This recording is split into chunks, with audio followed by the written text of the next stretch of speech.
Incorporated. Welcome to the Bartow Ford Real Animals Radio Show, your weekly voyage into Florida fishing. Presented by Hubbard's Marina, hosted by Captain Mike Anderson and Captain Dylan Hubbard. Good morning, Tampa Bay, 970 WFLA, talking fishing. Going to be here until 8 o'clock. Unfortunately, only till 8 o'clock. The great John Momola is on the other side of the screen here. We used to be able to say behind the glass, but now we have no glass.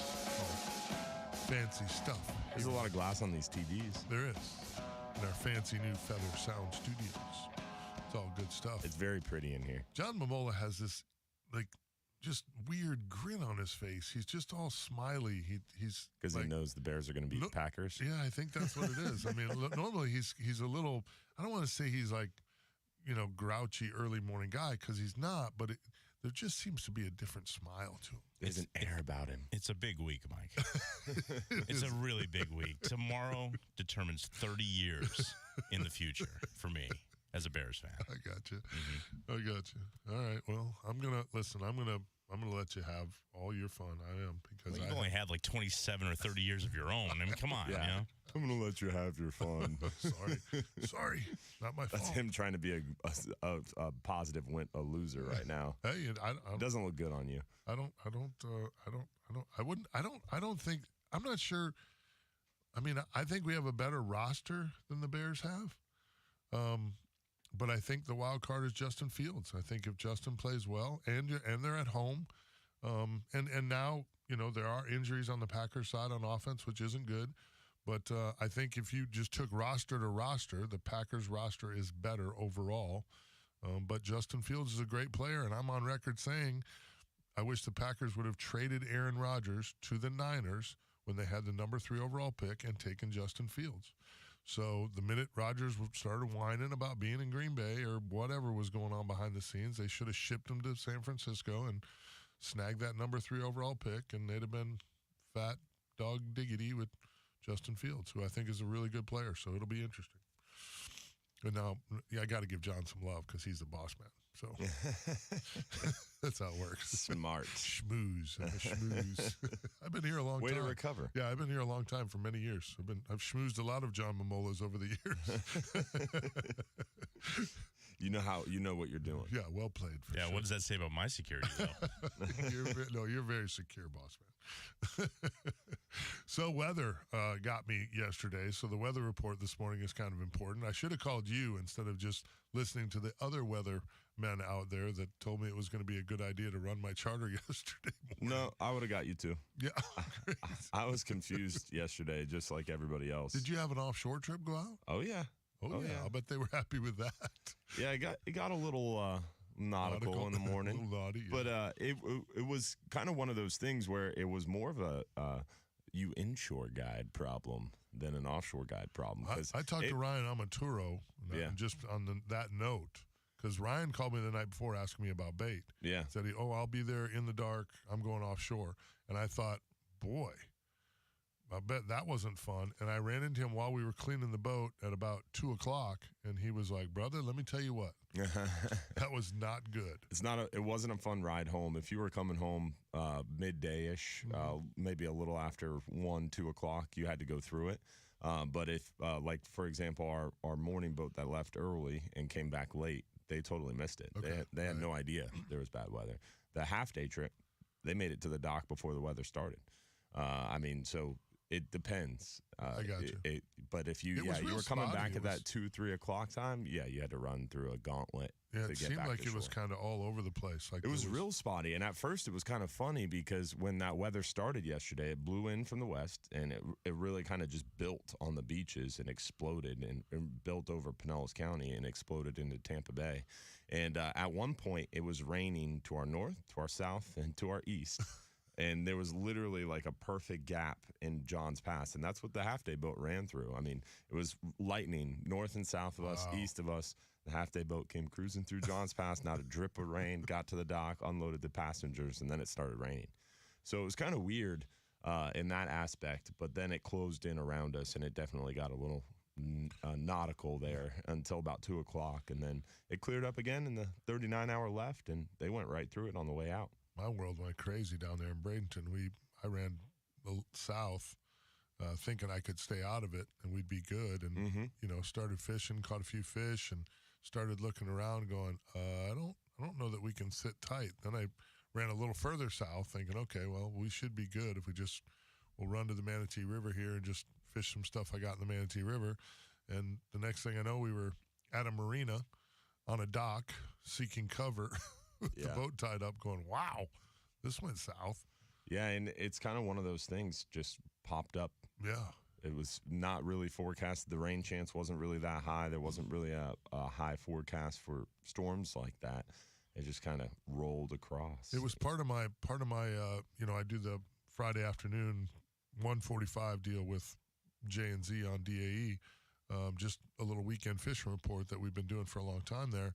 And the last thing I said yesterday was, hey, because I was thinking so much about it in the morning, like, had you been in the middle of the bay, or had we tried to, I think we can get across the bay, it won't be that bad.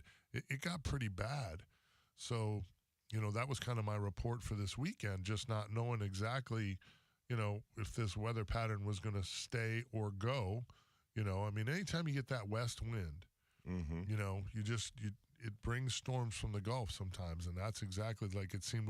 Yesterday we had a little bit of west wind. Yesterday's southwest. That weather was a perfect example of El Nino, and that's typical for our El Nino patterns. When we get these west winds, that morning shower that comes out of nowhere from the west, from the Gulf. Yeah, that's typical, yeah. And that's really what we should have been seeing all year. Is that really wet pattern coming from the Gulf, but we just haven't really seen that with this El Nino. Yeah. It was just, and if you're headed for the water today, that's what I would tell you. I would just tell you to, pay attention, because and again, I think it was interesting because I had Josh with me, and Josh is a youngster that's been mating for me a while, just got his captain's license, great young kid. And as he's growing in this business, I'm like, listen, there's 3 or 4 marinas right here.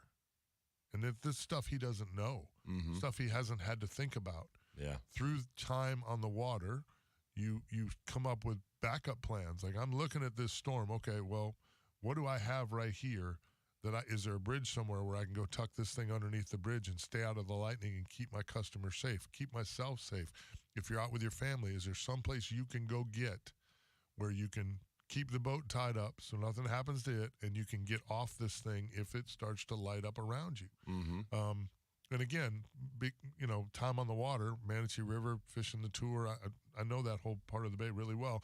So I got areas over. There's several marinas in there. There's several bridges. There's places we can go and hide this thing and just ride this out if it gets stupid. So that's what you need to be thinking about when you get on the water. And again, if it's a beautiful day, no, you're not thinking about it, and I understand. I don't think about it either. But as you start to see those storms approach, don't just assume it's not, hey, that's not going to get us. We're good. It's not going to get us. You just don't know. So put a plan together in your head, like, hey, if this gets any worse, what are we going to do here to keep everybody safe? I just think it's a good message. Yeah, and keep your eye on the developing storms around you, and don't try to tempt the weather. Florida weather's crazy, man. And Mother Nature wins. It goes 0 to 100 real quick. I'm telling you, dude, in Bradenton yesterday, I'd be interested if somebody could tell me exactly how strong those winds were. Yeah. Because Josh, and again, great little mate, was standing almost in the blowing rain just watching the boat. Yeah. And I kept telling him, I'm like, listen, we're tied up on the right side of the dock. It's good. It's blowing us off the dock a little bit. We're not getting beat up. Just, but he wouldn't. He was just focused on the boat, which was great. It was great to see out of him. But, it was bad. And it was bad quick. Yeah. And so it blew. I bet it blew at 30, 35, easy. And those little storms that we're going to get over the next 3 months, really, those little cold front patterns, those little prefrontal activity storms that blow up out of nowhere that really aren't forecasted, they have the potential to have 60-mile-an-hour gusts. There's no doubt. Especially this time of year when the land is hot, that superheating from the land as those storms come in off the cooler Gulf now. it blows up extremely as it gets on shore, and you don't have a lot of notice. It's not like you have a big, red, gnarly blob coming at you on the radar, and you can kind of see it coming. There's some rain coming, and all of a sudden it gets over land, and the land is 96 degrees, 98 degrees in parking lots, and all of a sudden you have a lot more moisture, a lot more energy, and it blows up. Whole new problem. I bet you John Momola will remember the storm that blew through right after we did the parade, the championship parade for the Tampa Bay Lightning, their last parade, when all the players were supposed to make it to the stage and everybody was standing around the stage and ready, and that storm blew through. Beth and I were leaving the Hillsborough River, headed back to the Alphi to put the boat on the trailer, and I thought I could beat it. I remember this. Woo, man. There's a picture on social media that I took of Beth and I under the bridge at the Alphi, and of course I had mentioned it to my lovely bride to grab her rain gear in the morning, that she did not. So she was wearing my rain gear, and I was soaking wet like a wet dog. But again, that storm kind of came out of nowhere too. And dude, that thing had like 40, 50 mile an hour I'm winds. sorry, you've lost me now. I'm picturing Beth wearing your rain gear. She's got a comforter over her. She was happy to have it. Yes, she was very happy to have it. So, anyway, what's real quick? What's the weather look like here? We gotta go to break here shortly. So the weather is definitely looking good this week, this upcoming weekend, Friday into Saturday. Potentially it's going to get a little bit more breezy and rainy. We might have another cold front. Might have a second cold front of the year so far. So, yeah, not really a north wind associated with it, really. So it won't be that strong, it doesn't seem. But it is going to bring us some potential wind and potential rain with it. So that's about Friday, Saturday of this coming week. But until then, weather looks great this week. We're coming up on that new moon. New moon means incoming bite, incoming tide bite, and it should build through this week. We have a lot of tidal changes, a lot of good flushing, water temperatures down. Fishing does not get any better than it is right now. Yeah. Inshore, nearshore, offshore, we've got so much to talk about this show. It's awesome. Yeah, the bite is really good. And our weather update is always brought to you by our good friends at Reese Windows and Doors. All you got to do is pick up your phone and text the word HAPPY. That's HAPPY to 20129. That's the number. Text HAPPY, HAPPY to 20129 to win $15,000 in new impact windows from Reese. Do it now. It's a no-brainer, especially the way them storms are blowing in here. You want to make sure the windows are tight. We're talking fishing on the other side. We'll be back, 970 WFLA.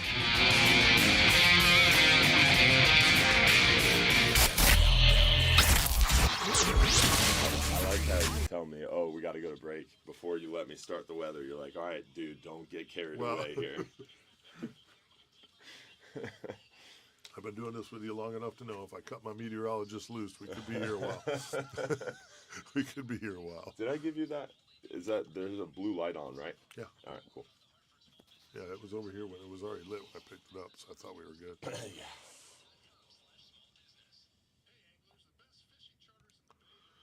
Donald Glaberman, John Demme. Yeah, fishing is looking good this week again. Oh, that Keys. Salt Strong score, 1 out of 10. It's an 8 or above for 5 days this week.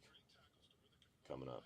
For weather? Oh, for the bite? Yeah, the bite. 8 out of 10 or above. Yeah.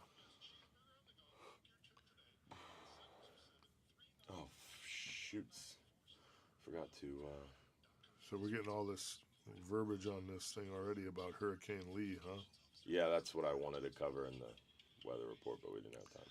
Morning, Nick.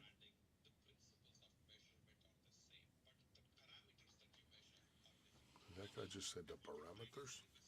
The barometers.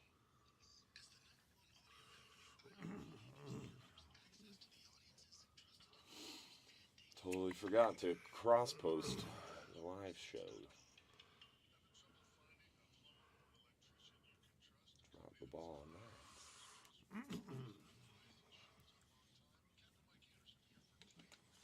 I was like, why do we only have 15 people watching? Got the new boat, dog. I saw the new boat on Mahoney's page. Oh, Mahoney's posted it? Maybe it was yours. Shared my video, maybe? I don't know. Yeah. That's Ooh, Nick sending stars. God love him. Bobby Woodard.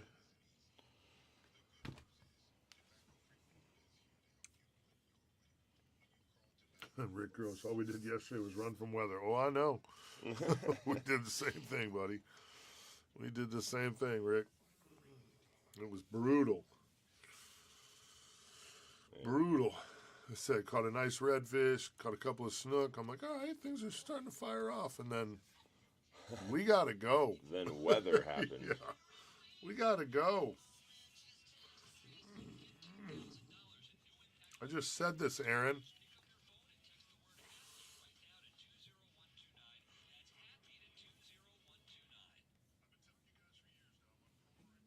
There we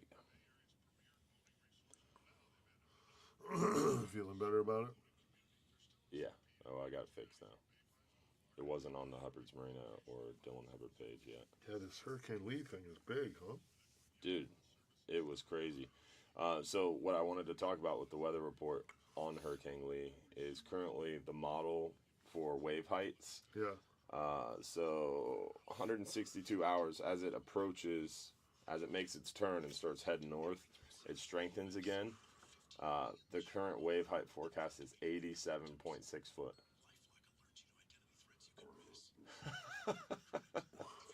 87.6 foot. Can you imagine that? Dude. Yeah, right? A 90-foot wave. That's insane. Nothing safe. No. It's crazy, man. Wow. Yeah.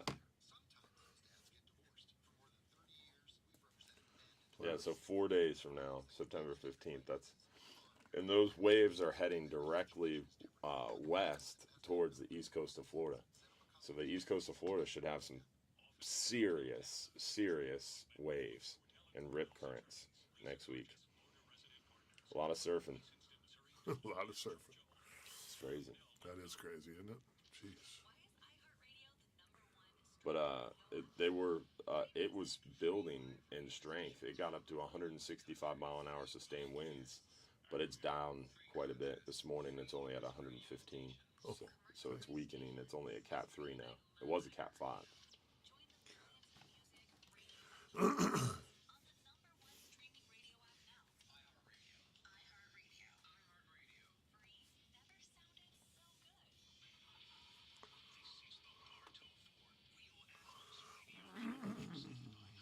Marina, now your captains, Mike Anderson and Dylan Hubbard. Welcome back. Phone lines are open. As always, your questions, comments, fishing reports, bring them right here, 1-800-969-9352. Love to chat with you this morning. Again, lots of stuff on the table for Dylan and I to talk about as well, but we are always open to whatever's on your mind. So feel free to give us a call. We got a couple on board here. I wonder how many people are talking about snook closures this morning. I don't know. That's a big topic for today. I'll bet there's at least a couple of them. I bet you. Let's go to the phones here. Check in with Capt. Mike Perry down Big Pine Key. Michael, how are you this morning? Good morning, fellas. How are you both this morning? We're good. We're good. Another day in paradise. Packer Bears. Great to hear. We're good. We're good. Yes, football is upon us. Yes, Beautiful nothing thing to do, but enjoy the football tomorrow. That weather didn't get me. As I'm actually up in Port Richey. Came home because the wife and her family flew to Connecticut for a wedding, and the weather got them. They were stuck on a runway at Tampa Airport for 2.5 hours to take off yesterday. Wow. They finally brought the plane in and deboarded them for 45 minutes so they could refuel the plane. And then when they got all the way to Connecticut, there was a lightning storm, and it stopped them from deboarding because Tweed Airport there in New Haven is one of those that you have to deboard outside through the stairs. So it got them here, and it got them in Connecticut. Wow. That's crazy. Yeah. Happy travels. A horror story. And it wouldn't be so bad, but it was my 3.5-year-old granddaughter's first airline flight.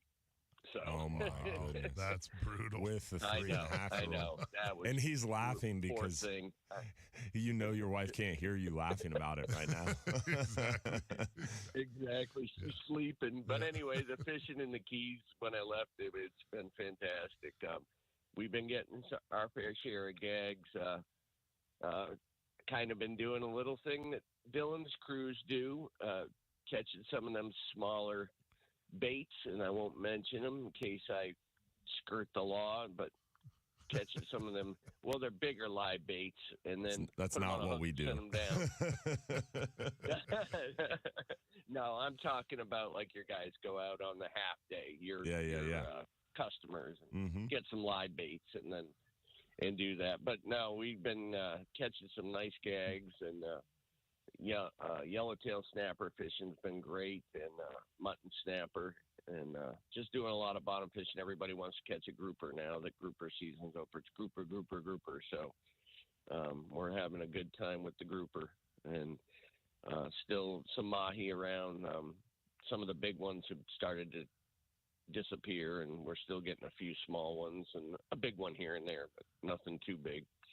But the fishing's been great in the Keys, and our eyes are peeled to the east. We just hope that Hurricane Lee does exactly what the forecasters say it's going to do, because that storm hits any type of land. I would just feel awful to know what it would do to land. So I just wanted to. The tracking of storms has gotten so much better, so much more scientific, and so much better. And Dylan, you're a big weather guy, so just keep doing that track that they say it's going to do, and we'll be fine. Yeah, no doubt. Good call, Michael. We appreciate you, brother. Always good to hear your voice, pal. Listen, to all the people I did help out there, and I know there's some of you listening, God bless. We were up in the Port Richey all the way up to the Big Bend area helping out, and just keep smiling and know your insurance will come along sometime and take care of you, and God bless to everybody. And you guys take care. Keep doing what you're doing. Tight lines from Port Richey today via the Florida Keys. It's Captain Mike. We'll talk to you later. Thanks, see you, buddy. Good stuff right there for sure. Yeah, he got involved big time with the recovery from the storm, which beat up a lot of our good friends. It's crazy, really crazy. Yeah, Cedar Key, my good friend Captain Danny Allen, who I've been. That area has never been hit by a major hurricane, ever. No, but it's been beat up before. It's been beat up they before. Took some shots. But they've but never like taken this. a major hurricane like that. This was a big one. Apalachicola Bay, never. Seahag, Marina, and all that's been. They got beat up pretty good up there. Steenhatchee. Yeah. So. It's nuts how much flooding, like in Old Northeast, St. Pete, looks like a war zone. Yeah. Looks like a hurricane hit Old Northeast. Yeah. I mean, in Madeira Beach, we had 4.5, 5 foot of water in our businesses. Crazy. So, I mean, we got flooded hard here. Right. I can't imagine what it looked like up there. When I talked to Danny, that's what he said. He said, hey, he checked in on him. He said, hey, we made it fine, but it's time to start rebuilding Cedar Key. Thoughts and prayers out to all of those still struggling and grinding through the storm stuff for sure.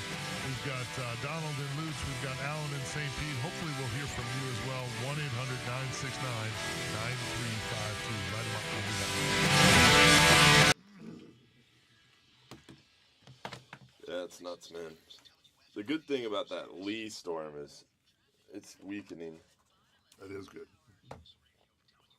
That is good. And it is really avoiding almost all land. That's even better. I mean, it's not even getting like the Leeward Islands. It's not getting any of them things. That's even better, my friend. Oh. Gonna take some goodies to Mahoney's today for my boat. My Rockford Fosgate came in. All my new stereo stuff is here, so I got to get all that over there. Fancy. My power pole move. Did you get one of those on your boat you had now, or were you waiting? They for gave the new it boat? to me, but I just didn't want to switch out the boat. Yeah. So this will be your first time using it. Yeah, like Curtis reached out to me going, dude, where's your move? I'm like, it's in the box. I'm waiting on my boat. Yeah. So. Well, that'll be fun. Yeah, I'm anxious to start to play with it. I got Simrad. I switched from Raymarine to Simrad, so I'm anxious to get the Simrad on there. So I'm playing with that. You still got that chip I gave you, right? Oh yeah, That'll be fun. I do. And the Florida Marine trackers. Ooh, dang. Yeah, You got all the chips. I have all the chips. And the Navionics Plus chip that I own right now currently. I'll have that one as well. Wow. Yeah. You're going to run out of chip slots. No. Pelican makes a nice little box. You can carry them all with you. Nice. You just change them out. Yeah. Yeah, I have that chip. I hung on to that chip on purpose. Because that's the one that shows all the bottom stuff, right? Yeah, that's the freaky chip. It's wild. Freaky chip. It's really cool. Yeah, I can't wait. Up my inshore grouper game. Oh, yeah. How about freaking Glenn Taylor? What? Bro, 37-inch gag in the bay. Wow. That's crazy. Dude, you didn't see it? I posted it. No, I didn't see it. Bro, freak of nature. We got a 42.8-pound gag on our last trip. Yeah, look at this freaking thing, bro. And it's one of my junior pro staffers that was on his boat that caught it. That is a stud. In the bay. On the troll? Yes. Wow. That's crazy. That's crazy, dude. I'm telling you, GT is a little bit of a witch. Look at this. This was a Kubera snapper they caught in 120 foot of water on a pinfish yesterday. What? Yeah. Yeah, like a 40-pounder. One of the charter guys, Capt Mike Hollinsworth, out of Don's dock, caught it yesterday. I walked down to the dock. They were like, come check out this fish. And I'm looking at the boat. I'm like, I know he wasn't fishing that far. What kind of fish does he have that I need to see? And I walked down the dock. I'm like, oh, my gosh, that's a Kubera. I was like, what'd you get him on? He's like, I caught him on a pinfish fishing a wreck. They were fishing for gags. Isn't that crazy? That is crazy. Yeah, let me pull up this. Even that son of a bitch has got a Kubera. I wasn't going to say it. I was going to bring that up again. I got you, buddy. I'm going back in March. I'm going to try to get him.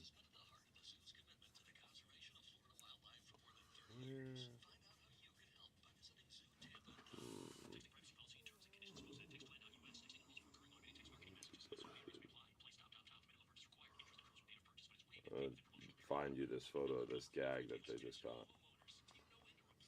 Oh, they sent one right now? A fresh one? Yeah.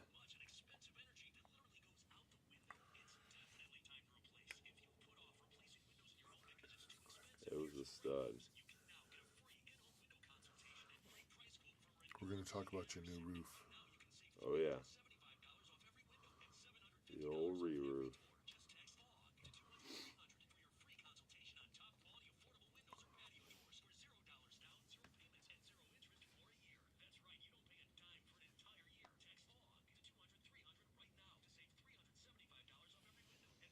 God. Yeah. Is that the 42-pounder? Yeah. Jesus. Man-sized gag. Yeah. Stud. Wow. Yeah, crazy. They got a total of 50 gags on that trip. Nuts. But like I said, they texted me this morning, the 39 hours crushing them again. That's good. Has it mostly been live pinfish? No, mostly like a majority of the fish are coming up on like the white grunts and the porgies. Like Capt Mike Perry said, our customers are going out in the 5-hour half day in the morning and catching a bunch of like big squirrel fish, the white grunts, the porgies, and then bringing those out on the 39-hour and just crushing the gags. Nice. Wow. 39-hour, huh? Mm-hmm. What do they do? Sleep some if they want?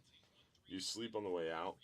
It's like a 7 to 9 hour ride out. So you get on the boat at 3, prepare your rods, tie leaders, cut bait, go to sleep 6, 7, 8 o'clock, and then you wake up at like midnight, 1 a.m., and you start fishing all the way through until sunrise.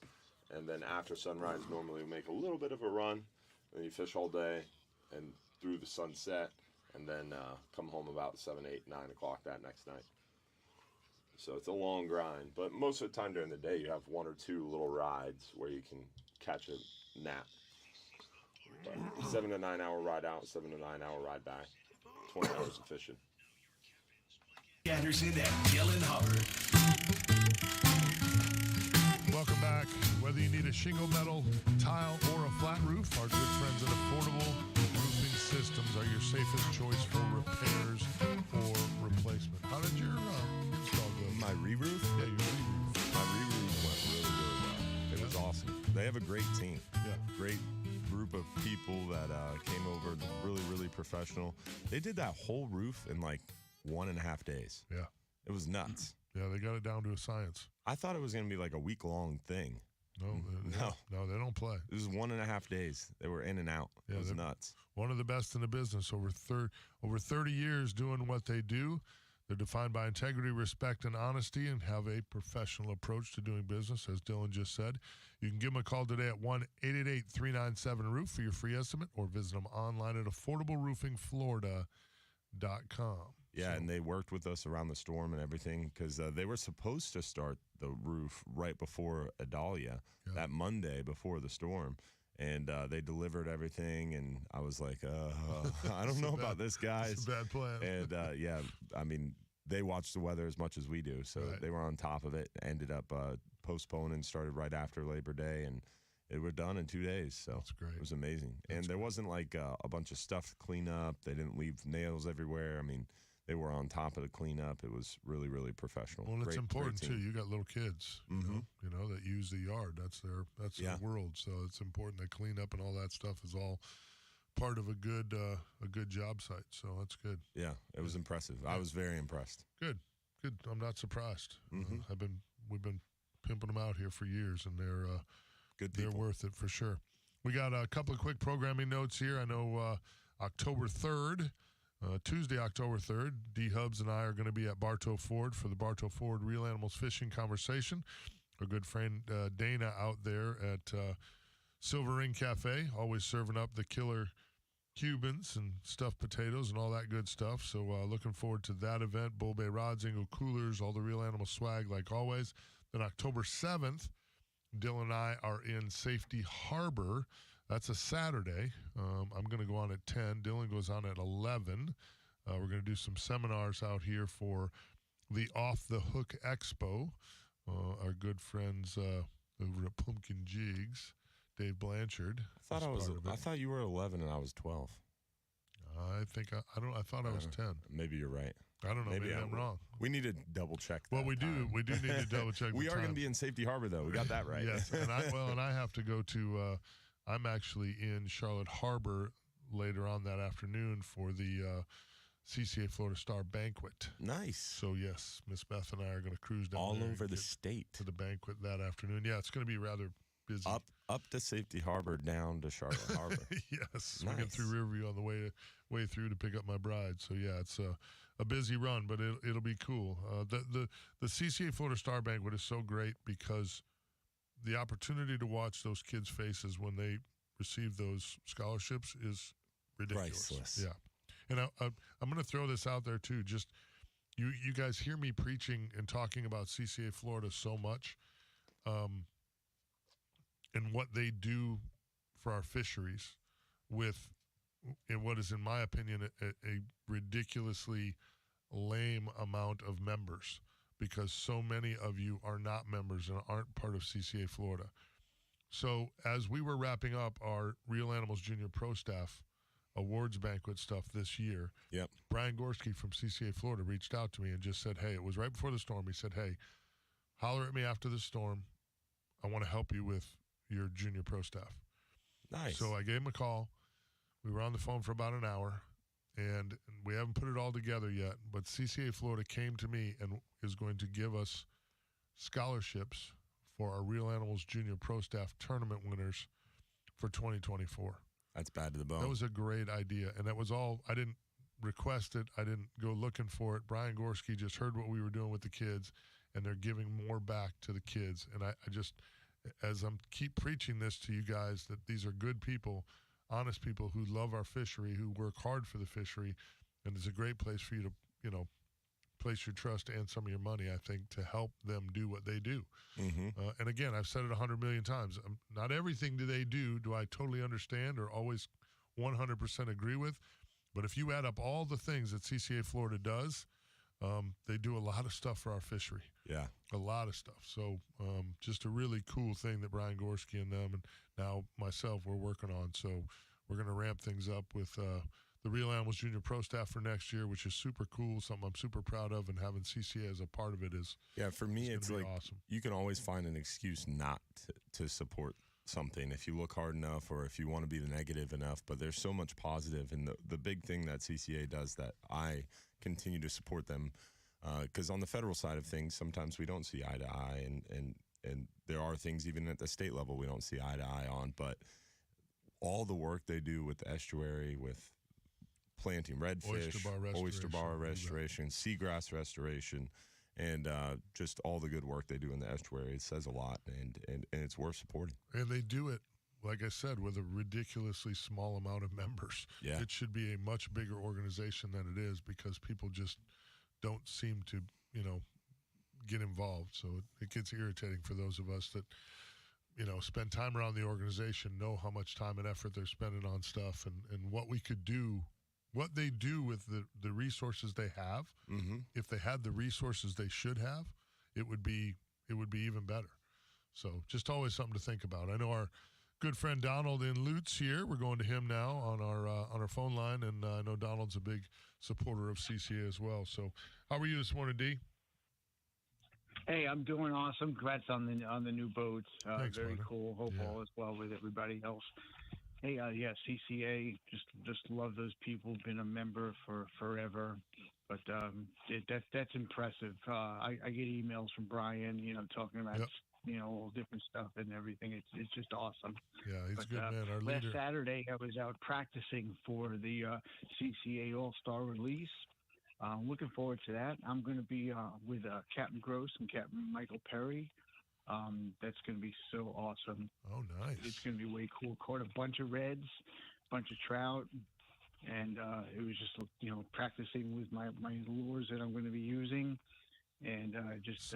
So let me get the fish up there. let me get this straight. So Mike Perry and you have hoodwinked the whole field. And Rick Gross. Went and joined forces with Rick Gross. Yeah, cheaters.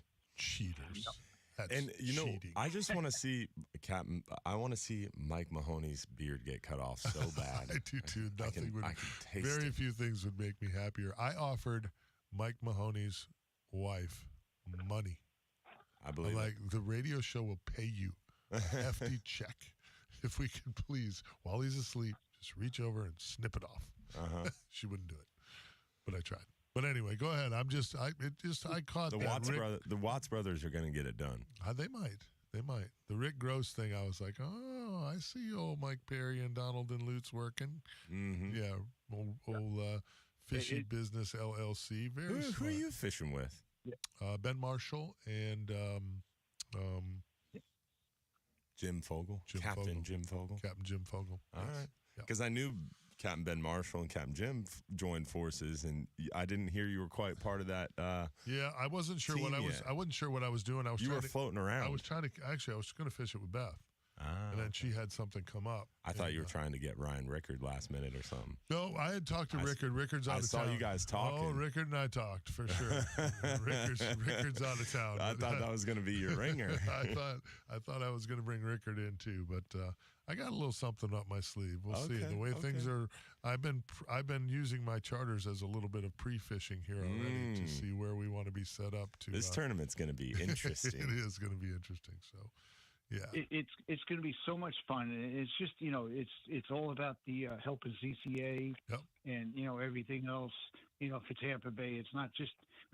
I mean, yeah, we're all gonna catch fish, but that's it's just the money that's going to go to CCA to help everything. That's what it's all about. Well, and what's cool is what's really cool about this too. And I'm giving him some love because he deserves it on this front. Mahoney's team, Mahoney Company, has been one of the big title sponsors of this fishing tournament for many, many years. The CCA Florida All Release Challenge, the Hillsborough chapter tournament. And Mike called me I can't remember when, but it was right after last year's tournament, shortly after last year's tournament. And last year was the first year that we obviously did the big Richard Seward Memorial deal. And now it's every year. It's going to be the Richard Seward Memorial CCA Florida All Release Challenge, which it should be. But he called me and he's like, I want to do more. And I have this idea. And that's how this whole thing came about. So all this, we're talking about it, and all this tournament challenge we have going on is all, believe it or not, coming from the crazy mind of Mike Mahoney. So it's a beautiful thing. And his whole goal. And that's scary. Yeah, it's scary. And his whole goal, though, was to bring more eyeballs to CCA Florida in a positive way. You know, how can we ramp the tournament up? How can we get the pros involved? How can we make this different? And this was his idea, and I think it's going to be great, and it's going to be fun. And now I know Rick Gross is fishing, and none of us probably have a chance to win. So the Watts brothers are even in trouble. Well, you've got Beth. She catches all Beth the is fish. not here. Beth's not going to be there. That's what I was thinking. I'm like, I'm no dummy. I'll take Beth with me. She'll catch a big redfish for us. We'll be good. But nope. So both of your She's ringers out of town. backed Yeah, out. Rickard and Miss Beth backed out. Yeah, no doubt. Poor Mike. Yeah. I feel bad for I'm you. going to have to do it on my own. I've seen pictures of Beth's fish. She's a great angler. Oh, Well, yeah. if you've ever watched a Real Animals fishing show, you've seen a lot of Best Fish. Oh yeah, Yeah. absolutely. Turn off. Can we turn off Dylan's mic now? That would be great. Yeah. Look how happy Dylan Hubbard is right now, bro. He is so happy jabbing me about my wife kicking my butt on my own show. That's why she only gets on the show once a year. We can't make her a regular host. Yeah. It would be bad. She can't fish anything else but that Costa Rica show. Exactly. Yeah. His happiness is not making me happy right now, gentlemen. I'm done. I want to keep going, but I know better. Oh, this show is so much fun. It's all great. Yeah, good But stuff. yeah, so it's going to be a lot of fun. Looking forward to it and seeing everybody. So that's what it's all about. All right, my friend. Well, great call as always. Good to hear your voice. Now that I know you're cheating and bringing in Rick Gross, I'm cutting you off. Hey, you guys take care, tight lines, and stay safe as always. All See you, right, buddy. brother, appreciate you. Good stuff right there for sure. And Let's if go. someone wanted to go to that tournament and watch the weigh-in and the antics, where is it at again? It's going to be at Tampa Bay Watch. And what day? That's a good question. All right, we'll look it up. I have the date. I know. I don't Yeah. know. It's coming up. I was trying to say yeah. You did set me up a little bit. So it's going to be the 23rd. Ball fell off September the tee. 23rd. Yeah, it's okay. I should have had it written down. We should be plugging it, and I was not, so I kind of dropped the ball on that anyway. September 23rd, Tampa Bay Watch. Yeah, The good event the night before too. So Oh, yeah. I don't know if there's I'm not even sure there's Availability. room, but I'm assuming there is. Maybe Morgan Lynch or somebody can let us know. I feel like at a weigh-in, there's always room. It's always open. We to can the public, squeeze right? them in. Yeah, we can squeeze them in. We're It's gonna. a beautiful place. It is a cool place. We were there last year for the event. I'm gonna let Alan. I'm gonna leave Alan with us here. He's been hanging for a while, but I'm gonna leave him with us until we come back on the other side. I waited to mention this because I wanted to have a little more time. Well, you know what? We'll mention it on the other side too. But we've got some bad news to give you on the other side. And then we'll take Alan's call. So phone lines are open 1-800-969. And we have Jack Wagon of the Week. Yes, we do. Well, not quite yet. Lots of good We stuff. got one segment and then the Jack Wagon. That will be there. Stay tuned. It's a good one. We'll be back, 970 WFLA.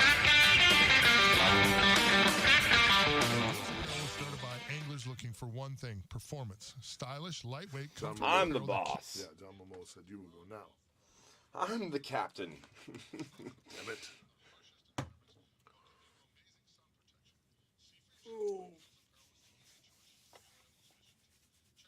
Full line of men's and women's Gills apparel at a retailer near you, or go to OutdoorNation.com. Gills Apparel, the official apparel sponsor of the Real Animals.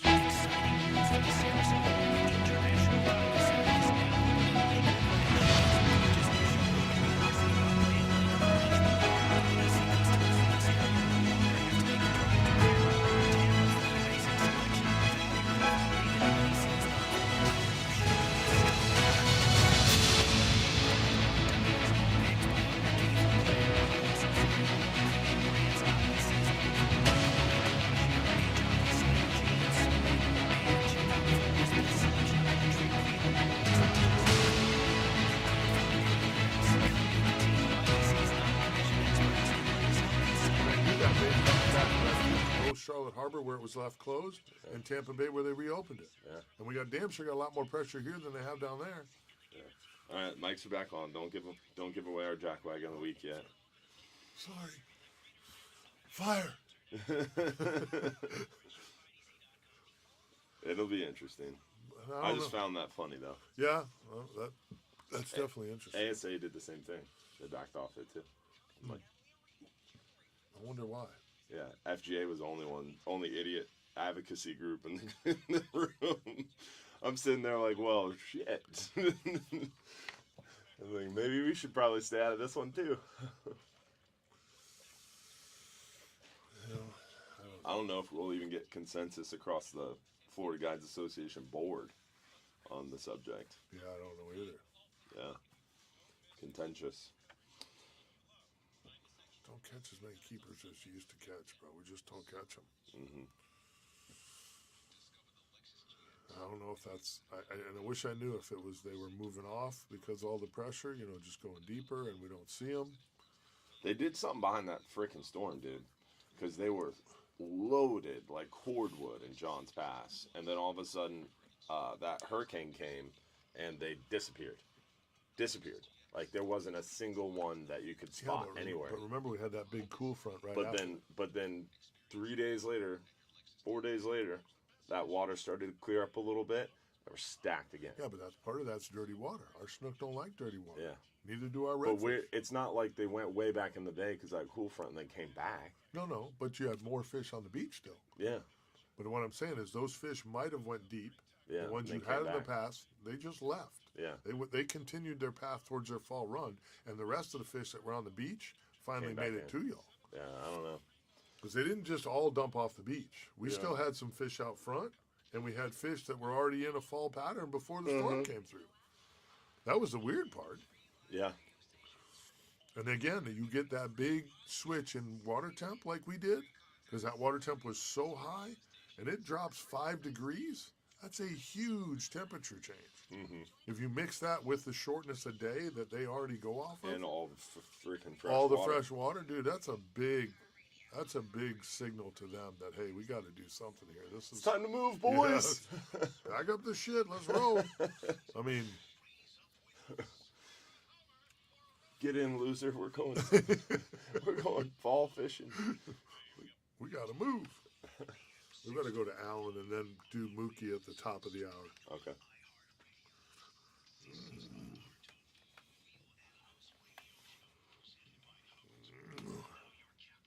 Mike Anderson and Dylan Hubbard.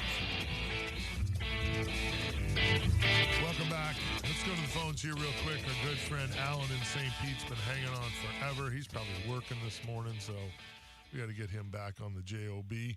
Alan, how are you, brother? Hey, good, Mike. How you doing, Dylan? What's going on? Talk to me. Just back at the grind. Yeah, that dollar. You're always grinding, dog. But hey, got on the water this week. Just like your case, my bride wanted to go fishing for her birthday on Wednesday, so nice. She said I got to get a snook for my birthday. I said, well, okay, let's go do it. So we did it, and boy, it was a grind. Real slow tide all day.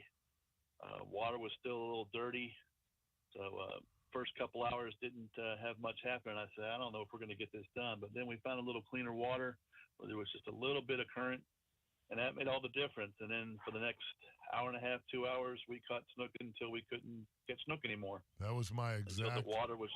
Until the water was gone. And yep. That was my exact Wednesday. Made it a really good day. That was my exact Wednesday. My first couple hours, I thought, boy, I need to take up golf. It was terrible, but seriously, it was a grind. And then all of a sudden, it was like, you know what? I think that tide was so high that it just needed to get to a happy place. And as it dumped out, it finally got to a place where those fish were out of the trees and they were happy. And it all busted loose. Talk about dumped out. It's been some serious outbounds. It was some serious outbound times, no doubt. Big time. I was fishing the pretty much the extreme upper bay around the home waters around Safety Harbor, and still very dirty, a lot of stuff in the water. You had to be a little careful running, a lot of stuff floating still. But it was a good day, and then we went and got some pictures of our resident flamingos that came in with the storm. Yep. Everybody's been shooting photos of them things. Yeah, we got it going on. We got Capt Mike comes to Safety Harbor like once a month now, and we got flamingos and Dude, I found barfly. We're high dollar now. Dude, those two things are connected. The flamingos and Capt Mike. No, the reason I'm in Safety Harbor is because of barfly. Jeff Harrell's place up there is fantastic. I was there last week again. That place is fantastic. No doubt about it. They're still serving the catch. It's still cold. Yep. The catch is cold and the food is delicious. There you go. No doubt. Well, I'd really love to get in on that tournament on the 23rd, but I'm going to be out of town. I got to go to Virginia Beach for a reunion of my very first fighter squadron from 30 years ago. Oh, wow. That's going to be interesting. Yeah, no doubt. Talk swap sea stories with some sailors from 30 years ago. It's amazing how when you go in the military, the first group of guys you serve with become lifelong friends. Yeah, camaraderie. There's no doubt about it. It's always a special group. There's nothing like it. It's going to be an amazing time. So, damn, I'm really upset I'm going to miss that tournament, but maybe next year. Well, we're going to keep it going. That's the plan. The plan is to make this thing, bigger and better and stronger. It's got Richard Seward's name on it, as it should.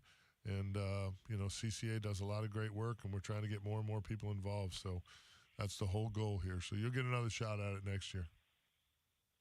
Absolutely. You guys have a great day. See you, Alan. Keep doing what you're doing, brother. We appreciate you. Stay safe out there. Roger that. All right, brother. Good man right there, Big Alan. Mm-hmm. Good man. I don't know if we have time. We don't really have. We don't have much time. We don't have much time. Well, I don't know what. We have Christina on the line, but I'm not sure what's on her. She wants to plug the fish fry coming up. Support all the veterans. Oh, okay.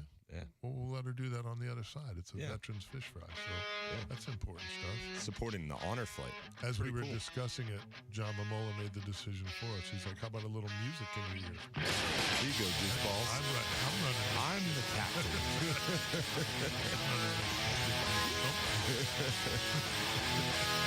He must have chumped me a lot. He's got that whole Packer thing. He's riding high on the horse. I know, I'm not his favorite person right now. Still was the one thing. We got Christina up on the other side. We got a couple of things we got to talk about too. We got a jackwagon of the week as well. Keep it right here, 970 WFLA.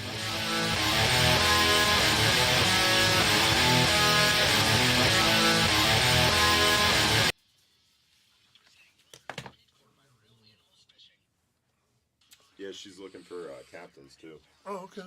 Yeah, they're taking veterans out fishing, I think, Thursday or Friday, and then the fish fry is Friday or Saturday. Interesting. I forget. But that's what she's calling about. She works with our Treasure Island Madeira Beach Chamber. Oh, good. Mm-hmm. I got you, dog. You always do, kid.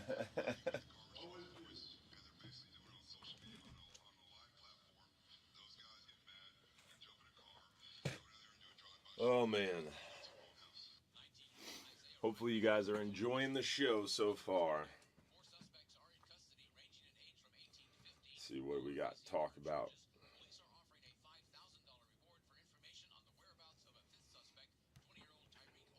Morning, Robert Riggs. Morning, Lance Hall, Nick Nieves, Jim Demmel, Chris Collins, Frank, Dan the Fishman, what's up? Gary Jones, Michael, Patrick Kelly, LaShonda. Hopefully everybody's having a good morning this morning. Mike Perry, Rick Gross, Jack Edgar, what's going on, man? Ronnie Millsaps, good morning. Joe Key, what's up, man? Dennis Toman, Randall Covert, Big O, Deke Darcy, John Murray, Bobby Woodard, what's up, buddy?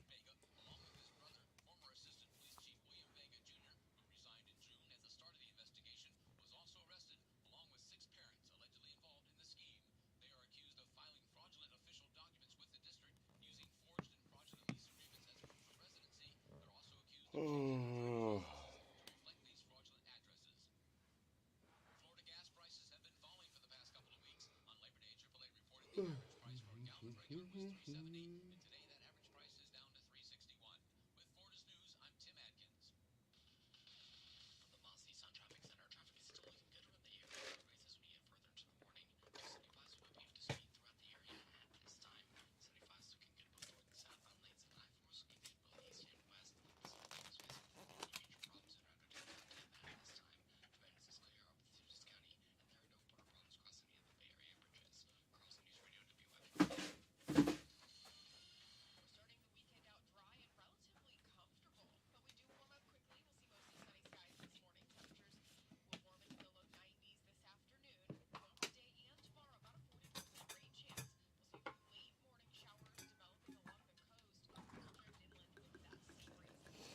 You know, it was funny.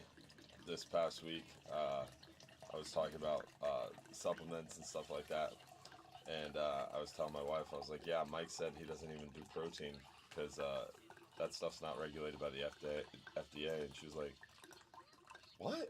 And I was like, "Yeah, that's what he said." And she was like, "That guy doesn't trust the government about anything, but yet he wants the FDA to regulate his food." Good. I almost died. I was like, "Okay, I see you, Emily." Well, I used to do protein shakes, but when I had my heart issue, the first thing they told me when I walked in that place was no more supplements. Yeah. The doctors were like, "Dude, you don't know what's in that. You got to trust the government." Yeah, I'm out. I was dying laughing. He's like, "All right, we don't trust them to manage the fishery. We don't trust them to handle traffic laws. Sure don't trust them to do but when it comes to my food..." Well, like I said, It's kind of funny though, right? It is. It's funny, except when you're really, really sick and you could die, then it like is a different deal. Then you're like, I can go without that. Yeah. I can go without the protein shake. Mm-hmm. I like them too, so. I started a new tea. The softball guys found this. And I'm not a tea guy, and it doesn't taste great, but it's like, everyone was like, "Bro, I feel so great, but all my inflammation, my hands, everything, I feel great." I'm Turmeric? like, well, this thing's got all kinds of stuff in it. Some ginseng, and I mean, just like a ton of shit. Mm-hmm. And Beth is very, especially with her being a cancer survivor, she's pretty, she looks at it before, and I'm like, "Hey, what about this?" She dives right in to look at it. Yeah. And she was like, "There ain't nothing bad in it. Try it." So I tried it. Dude, like all the pain in my feet and all that like went away like within like 3 days. Yeah. It's crazy. So It's got to have a lot of turmeric in it. It might, but we take turmeric anyway. But I don't know. Anyway, it's ridiculous. And I've never been like, I'm a water in the morning guy. I was a Coca-Cola guy for years before my heart thing. But doesn't that tea have caffeine in it? No. Oh, okay. That's what I said. No, it was weird because I didn't think it did. And then I was at BP, and the guys were like, "I think it's got some caffeine." I'm like, "Fuck." I'm like, "Well, maybe it's not much." And, I didn't get a big jolt out of it. I felt good, but I didn't get some crazy jolt out of it. Mm-hmm. So I told Beth at the gym, and hell, by the time we left the gym, she had already pulled up all the ingredients. She's like, "No, there's no caffeine in it." She goes, "There's a little ginseng in it," which is a little peppy thing anyway, but it's a natural pep thing. Mm-hmm. So she goes, "There's no caffeine in it." I'm like, "Well, there you go." What's the name of it? I don't know. I can send you the link. Here we go. I don't know. Our disclaimer's on. We need a disclaimer.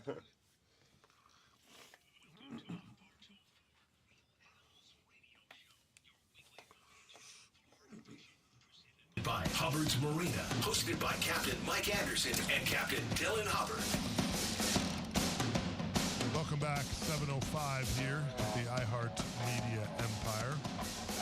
For some reason, we are on a little bad run here of friends of the Real Animals radio world passing on to a better place. We had told you that we lost our good friend Jim Plastic here not long ago, a great friend of the program. And then we got really bad news this week, and I waited to bring it up. Some of you have already brought it up earlier on the the live stream. But our good friend Michael Mookie Wilson with the Lakeland Ledger passed away this past week. So very sad. Thoughts and prayers out to his family. Mookie was a big time friend of Capt. Mel Berman, who had this show, as most of you know, for many, many years before I got it, 22 years, I think, before I got it when he passed away. And the Mookster was a big friend of the show. Big friend of ours. She used to come to a lot of our, the seminars and did some great stuff over the years with the Lakeland Ledger, with both freshwater and saltwater reporting. He did a lot to get a lot of people involved in fishing. He did. Did a lot of fishing advertising. Some great photography work that he did for the Ledger and a lot of the Lakeland schools, the football programs and all that stuff. He would do football games and get photos and all that stuff for the Ledger. So very passionate. Just a great human being who loved South Seas Island Resort. He used to talk about South Seas all the time. He'd go down there every year and fish off the jetty down there. So, again, we lost another one, and it's sad. There's no doubt about it. So, again, thoughts and prayers out there. He's been a guest on this show many, many, many times. As a matter of fact, as we do the first weekend in February, we always do the Capt. Mel Memorial Show. Yeah. And Mookie was involved in that forever. Yeah.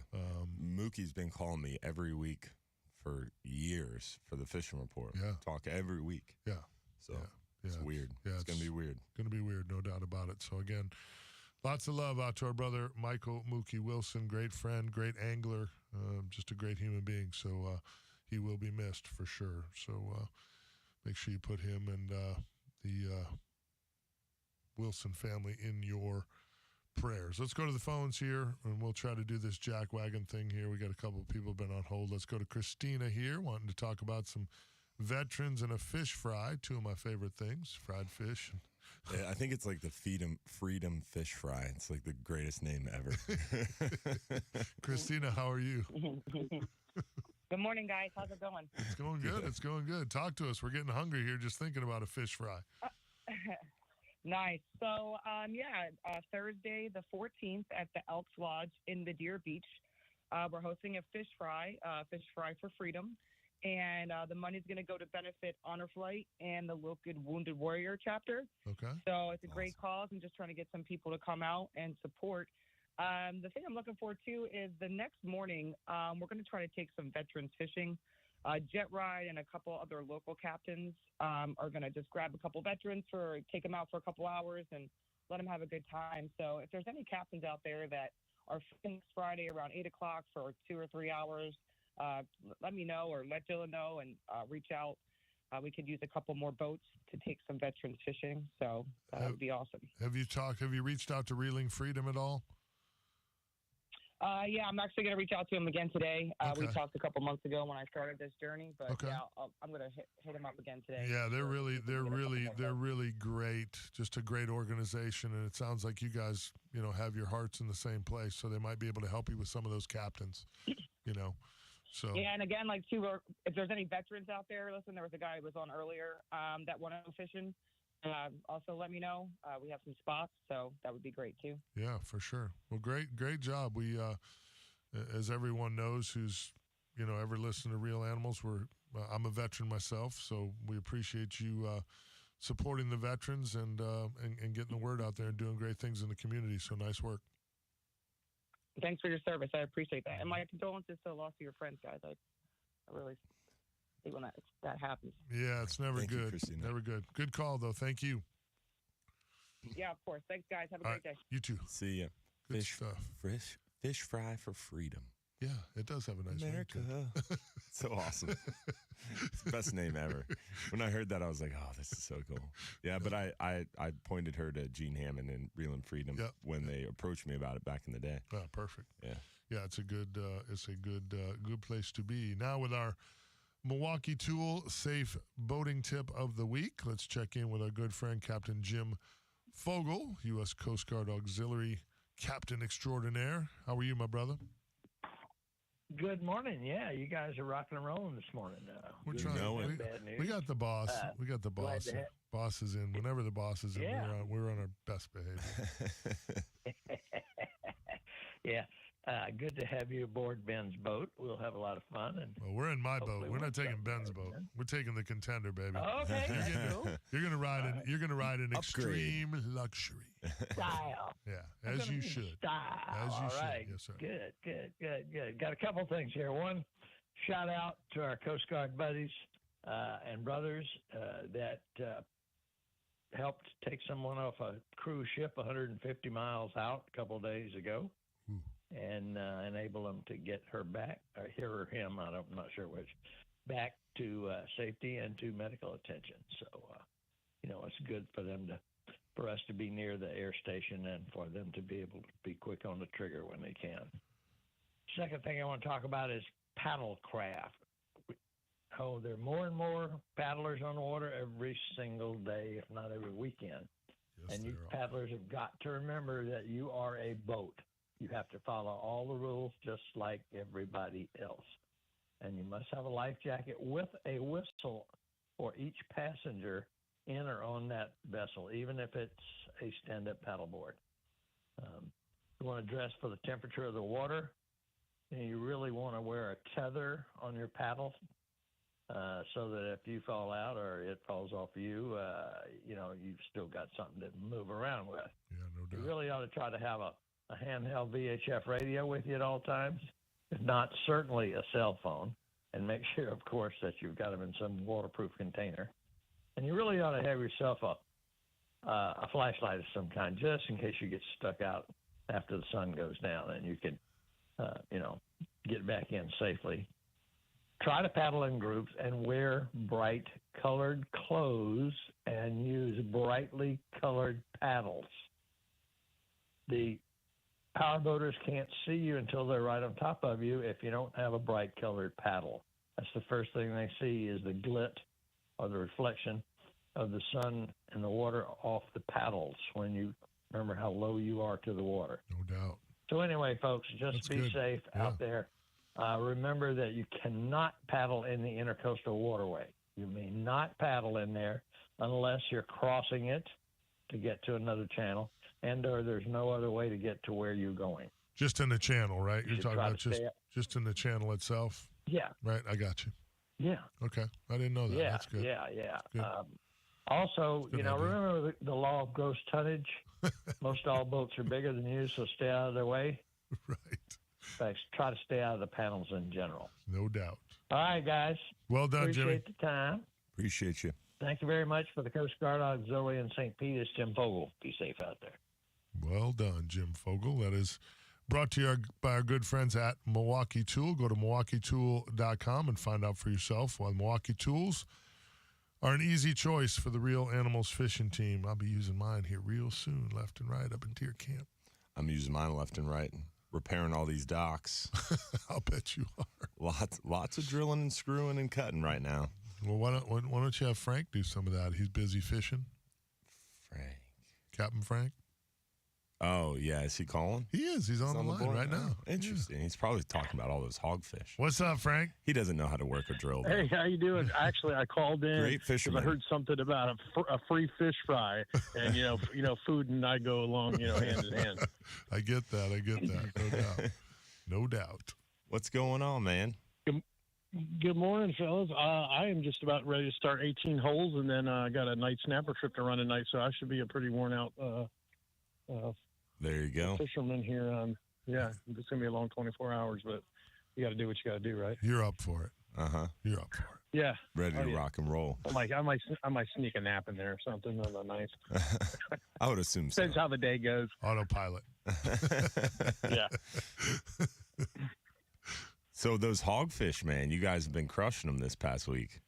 That's why I was calling in, is because I wanted to express my my gratitude to the fish gods, man. Those hogfish have been showing up, and we're super excited about that. It's that's kind of my thing, my forte, what I like to target, and it's kind of rough during those summer months, but just the fact that they're back I'm just happy. We've had a really great time fishing a lot of deep water for the last 3-4 months.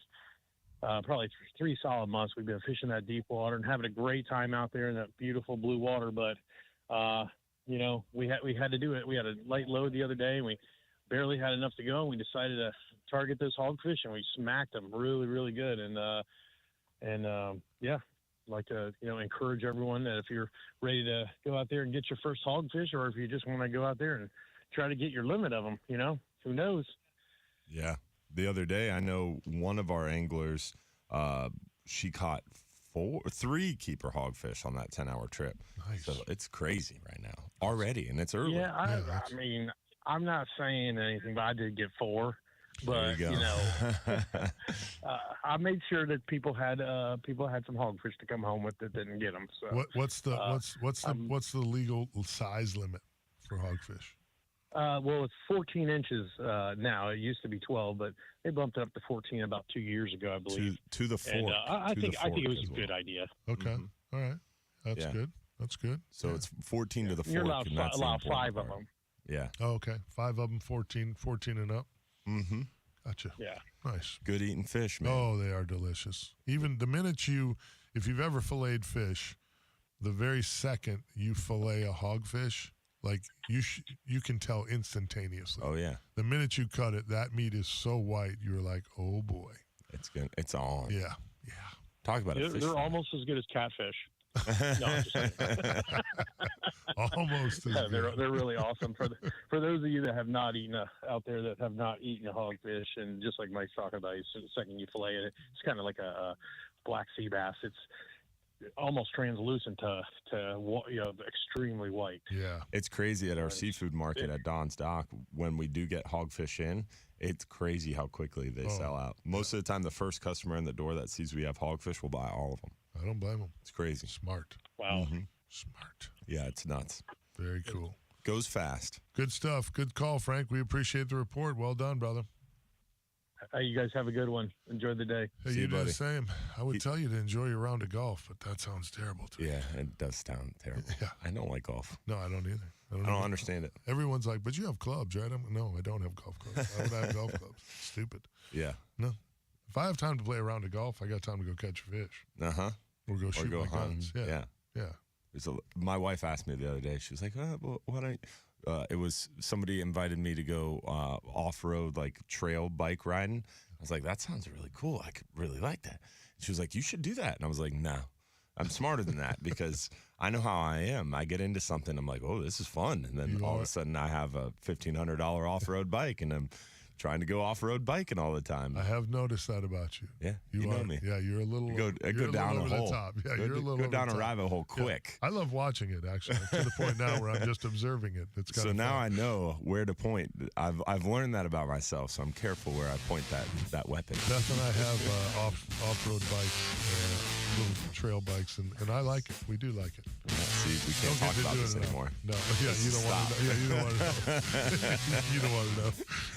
Phone lines are open, 1-800-969-9352. We're going to do our Jack Wagon of the Week here on the other side. We'll be back, 970 WFLA. Yeah, Frank is running that Skyway Fishing Club 12-hour night snapper tonight. The one Nick was talking about? Yep. Big group from the Skyway Fishing Club.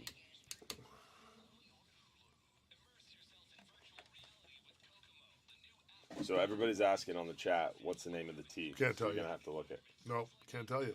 Can't tell. They're running low on it. If I tell you, a bunch of people go order it, and I won't be able to get it. That's what my wife said because we tried to order like 120 packs of it when they were out.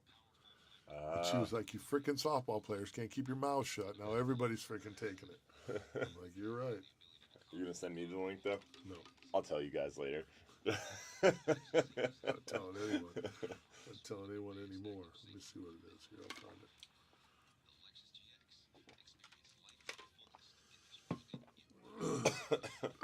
That's not helping me. It's called Tappy. T-A-P-E-E. Tappy tea. T-A-P-E-E. And if you buy them all out, I'm going to hunt you down and shoot you from a long ways away so you won't even see it coming. It's good stuff. Really good stuff. I've been impressed with it. A little bit of honey. I put a little bit of honey in there. Drink it warm. just because it doesn't. I don't think it tastes great. But TAPEE. This is what we're talking about? Yep. TAPEE. Yeah, same. So that's the same packaging and everything that I had pulled up here. Wolfberry, Jewel Vine, Sea Holly. Same packaging. I'm telling you, bro. Dang. Magical. Whatever they're making. Java tea, kidney tea, cat whisker. They need to make more of it. So I don't think it tastes terrible, and I've never been a hot morning liquid drinker. Like, I'm not a coffee guy, but I was bummed this morning because now we're having trouble getting it. So I was like, I'm going to switch to every other day doing it until I get my supply back up, because I don't want to run out. It's a hangover cure too. Is it? Yeah. It says when you feel any pain in your body, especially joint pain, you can try Tappy Tea. It's a pain relief tea. It killed pain in minutes. Of course, a hangover will do as well. Huh. I didn't even read it. I just knew the softball guys that I play with, seeing as how we're all older, we're all 50, 60 years old, it takes the inflammation out. Made my feet feel a lot better. Huh. That's how I... This seems like one of those websites where you buy something and they steal your credit card number. So far, they have not stolen mine. I had my wife order it. Yeah, if you wouldn't have recommended this, I'm like, yeah, no. Because this is exactly what happened to me. I bought herbal tea one time, and they stole my credit card number. Well, so far, that has not happened there because it's an eBay thing. I think originally it was on eBay, right? Isn't that where it is? It's coming up on Amazon, but well, that's right. That's I found it on Amazon too, but I think when she found it on Amazon, it was sold out. Oh, uh-oh. What? Second thing is FDA says that it contains hidden ingredients, and they Does don't it? recommend it. Well, I'm taking it. I can tell you that right now. Oh, he's going against the FDA. I am. 100%. I'm taking that shit 'cause it feels good. Oh, there's a Tappy Tea USA now. Is there? This seems like a much more legitimate website. I would order from this one. Because TappyT.com seems kind of questionable. TappyTUSA.com seems a little bit more legit. A little USA in there, a little America in there, and you're good. Is that what it is? Yeah. Now we know how to get Dylan's credit card. Now we know how to steal his credit card number. We just got to put America in there. Ooh. I can get it delivered tomorrow by 10 a.m. Send some to me too, would you? Is it the same tea? This seems like they're marking it up $89 for how many bags? For 5 packs. It's us.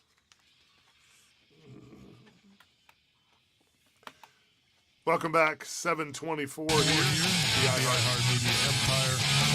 Got our Jack Wagon of the week. Yes, sir. Are we launching right into that? Yeah, let's do it. We got the short segment for the bottom of the hour. I feel like we don't have enough time. We could stir the pot and then get out. All right. You seem awful calm right now. So everybody take a look. Mike's veins not bulging out of his forehead or nothing now. I'm calm. For now. Whatever. So, Jack Wagon of the week. Why are you laughing, John? Could be me. John Momola isn't there laughing. Jack Wagon of the week could be me. It could be the way FWC explained it. I haven't quite decided. So you tell us who the Jack Wagon of the week is. But I was fired up. And I thought I was going to come into this weekend potentially like losing my friendship with Captain Mike Anderson. I don't know. But basically, long story short, the FWC was talking about changing snook regulations. They were holding this snook virtual workshop. It was supposed to be August 31st, I think. Long story short, Idalia comes along, the hurricane, they postponed the workshop. Smart. I didn't do a good job following up. Didn't realize they postponed it for whenever it was. Like a week? I think it was Thursday night. Yeah. I don't know. Whatever. they postponed the workshop. So my good friend, Captain Travis Thompson, keeps me informed, and the Florida Guides Association board were talking about snook stuff all day one day, and I'm like, what's going on? So I called Travis. He's like, I'm in the meeting. I was like, oh, the meeting I forgot about. All right, cool. So I jump in this snook meeting. They are talking about making snook catch and release only for Tampa Bay. And I'm like, what? Where is this coming from? That's not what they discussed when they were making the original announcements about that October 31st or August 31st meeting. They never talked about this proposal to make snook catch and release only in Tampa Bay. It's like it came out of the blue. I was like, what's going on? What did I miss in this 10 minutes of the meeting? So they go through this whole presentation, and it's not adding up to me. Why are we talking about making snook catch and release only in Tampa Bay? I don't get it. It doesn't make sense. I'm upset. Because for me, I feel personally that science has to be the driver. And like the whole Pelican thing, one of the things that really frustrated me was science wasn't the driver. A lot of that was social science was the driver, public opinion, subjective arguments. And some people feel snook should be catch and release only in Tampa Bay. Some people. Charismatic megafauna. Yeah, there you go. I'm so proud of you when you say things like that. So some people feel that snook should be catch and release only. For me, I feel personally that science should be driving that. So in this meeting, made a lot of comments about, hey, we need to look at the science. Science should be driving this, and it doesn't make sense because the science that I see on snook says there's a 40% SPR or spawning potential ratio target on snook. The last dock assessment said that we're at 54%. That means snook is 14% above the management target, meaning it's 14% healthier than the managers want it to be. So that's good. So why are we talking about making them catch and release only? But the flip side of that, what I learned after the meeting was, in talking to more people and getting more information and doing more research, is the reason why it's being talked about is because of the fact that they're seeing a down trend in indices in Tampa Bay. So this new snook management approach is this really granular approach. They manage the whole population statewide, and they look at the whole population statewide, but then they look at it really granularly for each estuary system. And in Tampa Bay, there's 7 factors that they look at, but in Tampa Bay, 3 or 4 of those factors are looking really, really bad. That last assessment that showed that they were 14% above their target, the last year of input data was 2019. So in 2019, that snapshot, that stock assessment said snook are healthy. 2020, 2021, 2022, and 2023, the data they're getting, the fisheries independent management is showing that the snook indices of abundance, those snook that they're out there on the water looking at, are the lowest possible, or the lowest it's been since the 2010 cold spill, or 2010 cold kill off. Yeah. So we're seeing a really, really downtrend in snook, and that's why they're talking about making it catch and release only for 1 year. And that's potentially the jackwagon part, is they're doing a bad job explaining that it's only really 1 year they're proposing. We're going to take this break here and then obviously dive into this a little bit more on the other side. Dylan does a great job of giving us the details, and we'll dig into it a little more here on the other side. Phone lines are open, 1-800-969-9352. We'll be back.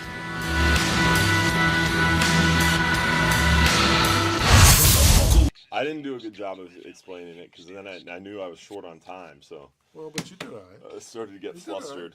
You're all right. You're all right. You did good. Started to trip over my words. But they did a bad job of I still didn't know. I don't think Nick likes it. Even at the end of the meeting, I didn't realize that it was catch and release only for 1 year. The proposal sucks ass. That's Nick funny. loves it. But it's only for 1 year. There too. Why not ban? But Nick, he said the proposal sucks ass. Did you know that the proposal is only for 1 year? Because I don't think anybody knows that or realizes that. Because they're doing a really bad job of explaining it.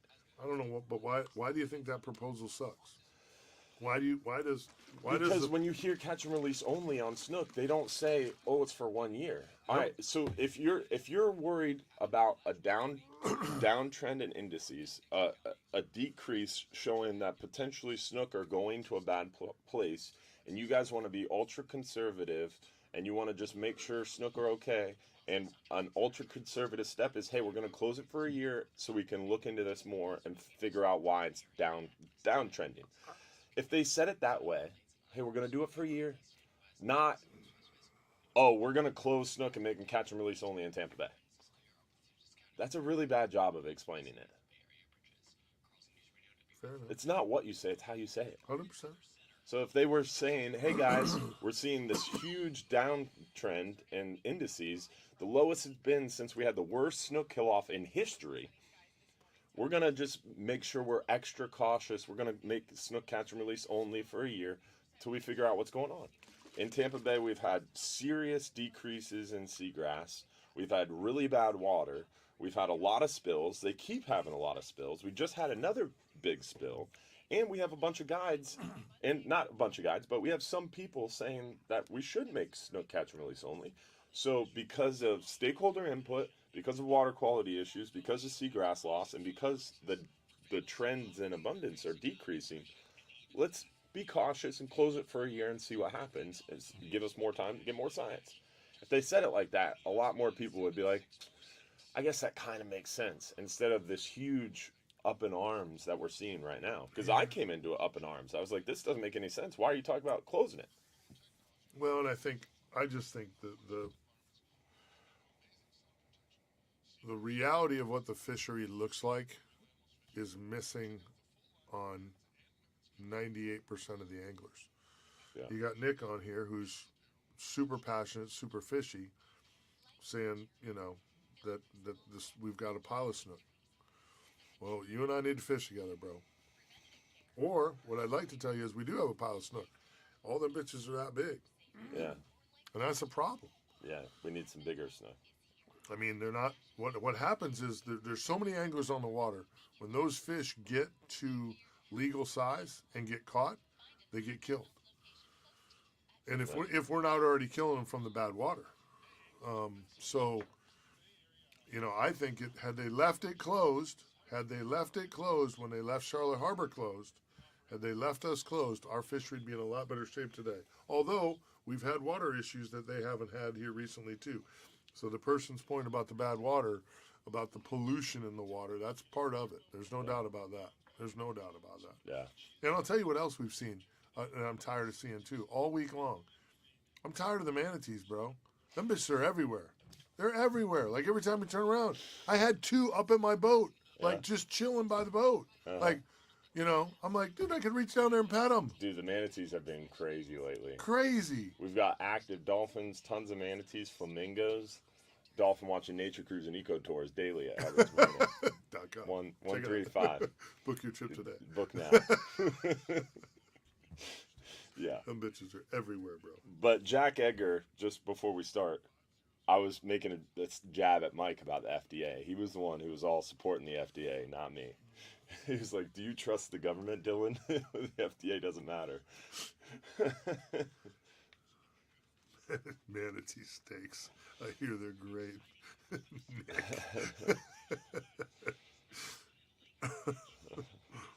Oh, my God. Jason Richmond, I bet we could do a GoFundMe and buy whatever snook rules we want from these politicians. That's a good idea. You're probably right.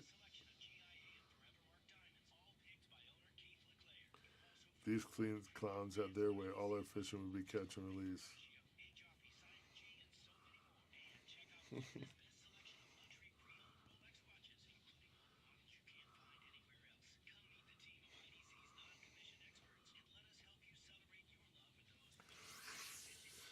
I don't know.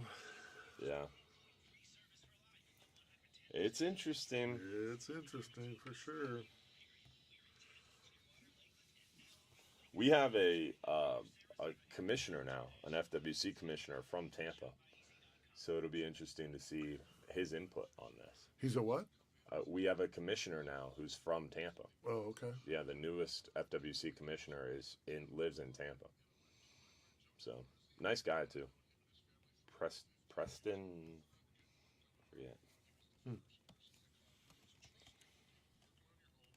Hung out with him at ICAST. Grass-fed sounds good. Preston Ferrier. That's it. Don't remember his last name.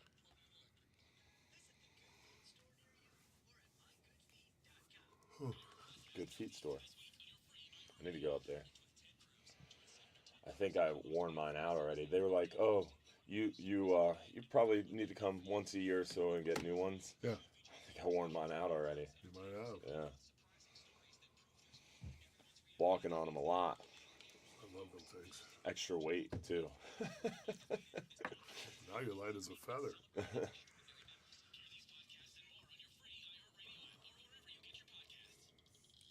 You light as a feather now, dog. I wouldn't go that. I don't know many 250-pound feathers. That's light.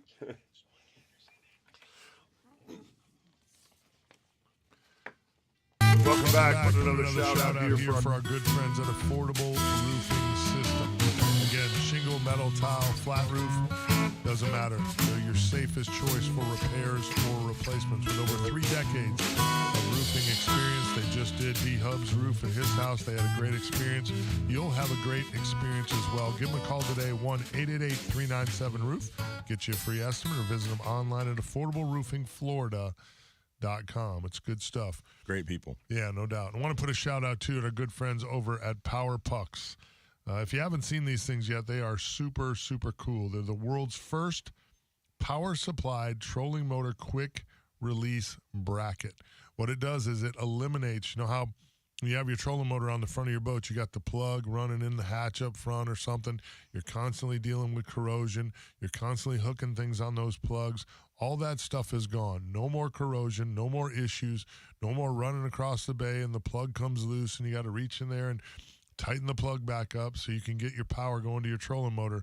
Power Pucks eliminates all of those problems. Go to powerpucks.com. That's PWRPUX.com and find out for yourself why so many of the pros are making the switch to Power Pucks.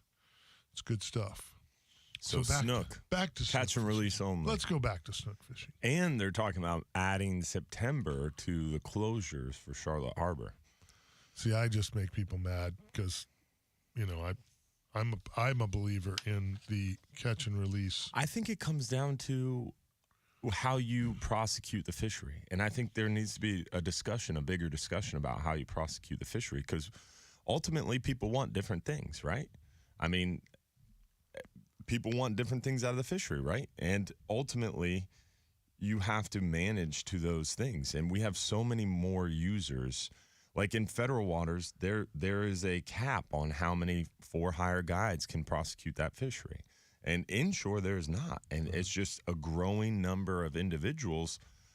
There's only so many fish the bay can hold. Listen. And especially with seagrass continuing to die off and less seagrass, worse and worse water quality issues, we're going to continue to see this trend of less capacity for the bay to hold a certain number of fish. And if you continue to increase the number of people on the bay, even if it was totally catch and release, you're still going to have mortality. And that's one thing that I have a problem with on this whole snook thing is in that snook presentation, they were talking about the snook mortality being like 1.4% on catch and release, which I think is total BS, because I think the mortality on catch and release has to be higher than 1.4%. That doesn't seem right. Well, I don't know. It's a good question. I don't know. I'm not sure about the mortality. You know, if you catch 100 snook, only 2 of them, 1.5 of them are going to die. I call BS. I don't think so. I'm a circle hook guy. Yeah. So it depends. To me, it depends on whether or not you're using circle hooks on those snook. Mm-hmm. I don't think that hardly any of the fish that I hook ever die because we're hooked right in the corner of the mouth. Depredation. What about depredation? So how many of those snook that you catch get chased in by a shark, a dolphin, or but that's smaller snook with cormorants? But that's a whole other problem. Yeah. I mean, that's part of it, though. Yeah. That's mortality. Damn number guys. Let me go to the phone. Depredation's a problem. Let's check in with the man himself. You know who knows? Scott Moore. Absolutely. I knew legend. it. I didn't even have a screen. I guess that. We said Snook, and his ears perked up. He probably wasn't even listening to the show yet, and he heard we were talking about this Snook thing, and he's like, I better call my boys. I thought about that this morning. I was like, when we start talking about Snook, I bet Scott's going to call in. And there he is, the man, the myth, the legend, Captain Scott Moore. How are you, brother? Good morning. I definitely want to say something about Mookie. He loved the snook fish. Yeah, he did. And he loved his favorite spot was down in Sanibel. One time I was down there, Mike, fishing the spawning fish on the beach, and we're talking about a lot of fish. And he was down there and he was walking on the beach, and he yelled out to me, "Don't you ever tell anybody about this spot down here. You can talk about Sanibel, but don't talk about here." You know, he loved Sanibel. He loved to fish. Great guy. He'll be missed. No doubt. Getting back to those snook, it's not working. It hasn't been working since they went to the size. 28 inches, there's too much mortality, number one. If it's not working, you change the slot and you limit the catch, okay? With the amount of people fishing, it should be 2 per boat, number one, okay, if they're going to have it.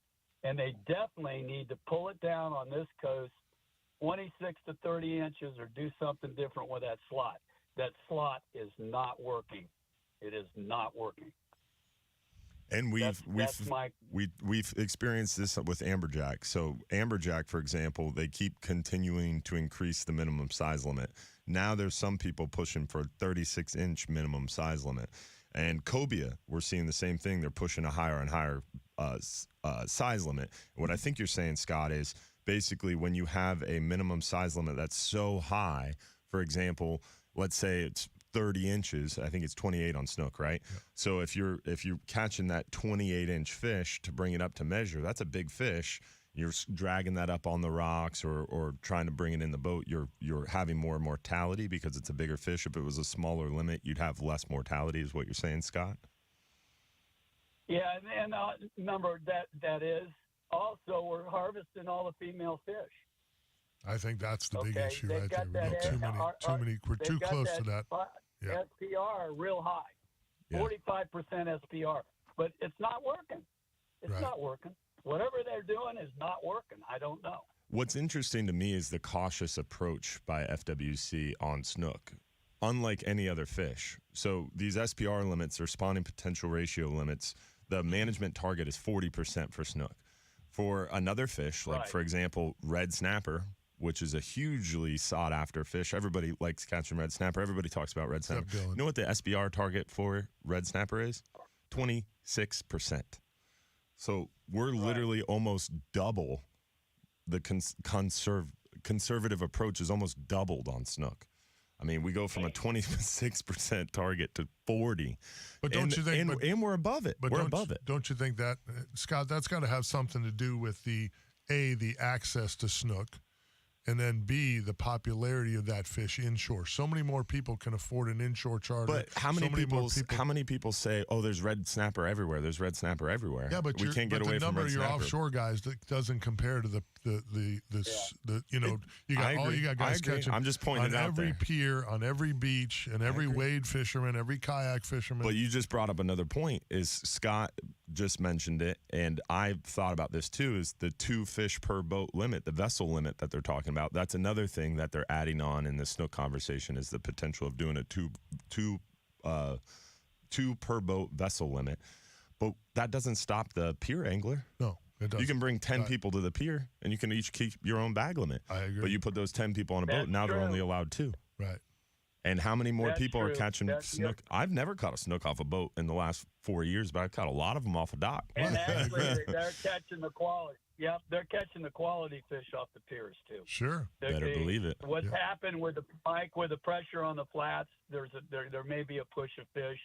There's so much boat traffic. Those bigger fish aren't hanging on the shallow water. Yeah, I believe I've that done this all my life. Yeah. And I hate to say it, we just have more people. It's something we're dealing with. Fish are going to the reefs. They, south of here, the fish always went to the reefs because they spawn. Yeah. They have to have a certain salinity of water. That's why they caught them in Naples down there offshore, because the Everglades was loaded with fresh water, and they've got to have the eggs have to suspend. So if you get a bunch of rain and they're spawning, it blows the spawn. Right. Okay. It gets technical. Sure. The main thing, and also we've done such a great job of teaching these people how to catch them, how to catch fish. Yeah, no doubt. Yep. No doubt. Yep. I've said the braided line. It's like someone wrote a book about snook or something. I've said it for years, and I've said it. Well, and Sargent did too, and Frank, and everybody. There's no Bottom doubt. line is though, here's the jerks with philosophy, TV shows. And Dylan, and Mike know, we teach people to fish. Hopefully, we gave our part. Now you give on the conservation side, on the management. Work with us, okay? Mm-hmm. Be with us, all right? And basically that's what my philosophy has been. Teach them, the conservation side too. Yeah. And that's and that's where we're at with And it. I think it comes to the But evolution. It's not working. Yeah. It's not working. We need to change. I think they need to change the slot. The 2015-16 freeze just wiped our large fish population out. And then we have the red tide. To build those fish up, it's tough. Yeah. You got to have a revolving slot. You got to, to get those fish up. And it's different today. It's different. So that's an interesting Good idea, work, lowering guys. the slot to avoid that female-male transition. Yeah. So if we're Stay out catching of that smaller window. fish, we're going to make sure we're not catching the females. Exactly. And you're going to let more fish escape into that higher limit, that higher size, where they're going to more likely be breeding female snook. 100%. Understand. Yeah. Good job, Scott Moore. We appreciate you, brother. Always a blessing to have you on the air, kid. Keep up the good work. We appreciate it. Good fishing, everybody. Be safe. All right, my friend. See you, buddy. One of the absolute best human beings on the planet, and he cares about the fishery.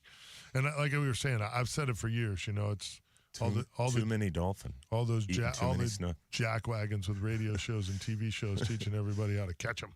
Yeah, we're screwing. It's a double-edged sword.